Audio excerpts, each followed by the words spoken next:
மகப்பேறு மருத்துவர்களின் ஆராய்ச்சி முடிவுகளில் அன்னையின் உடல் அமைப்பானது கருவுற்றிருப்பதாகவும் மேலும் குழந்தை பிறக்கும் தேதியானது டிசம்பர் மாதமாக இருக்கக்கூடும் என கண்டுபிடித்தனர்.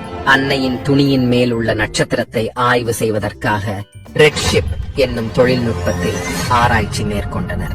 கான்சலேஷன் என்னும் அந்த நட்சத்திரத்தின் அமைப்பானது சரியாக, அதாவது அன்னை காட்சியளித்த முதல் நாள் மெக்சிகோவில் வானத்தில் எந்த வடிவில் கான்சலேஷன் இருந்ததோ அதே போல் அன்னையின் துணியிலும் அந்த வடிவம் இருந்தது. பூமி சூரியனின் பக்கமாக சரியாக 23.5 டிகிரி கோணத்தில் திரும்பி இருப்பதை போல அன்னையின் முகமும் அதே கோணத்தில் சாய்ந்து உள்ளது. கொரோனா கான்சலேஷன் என்னும் இந்த நட்சத்திர அமைப்பு கிரீடத்தை குறிக்கிறது. இது சரியாக அன்னையின் தலை மீது உள்ளது. வெளிப்படுத்தின் சுவிசேஷம் அதிகாரம் 12 அன்னை தனது தலையில் விண்மீன்களை சூடியுள்ளதை இது குறிக்கிறது. லியோ கான்சலேஷன் அமைப்பு சரியாக அன்னையின் வயிற்று பகுதியில் உள்ளது. இதற்கு சிங்கம் என்று பொருள். யூதா குலத்தின் சிங்கமான இயேசுவை அன்னை மரியாள் தாங்கி இருப்பதை இது குறிக்கிறது.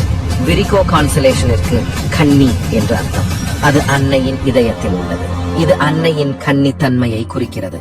கணிதவியல் ஆய்வாளர்கள் மேற்கொண்ட ஆராய்ச்சியின் முடிவுகளை அடுத்த பதிவில் காணலாம்.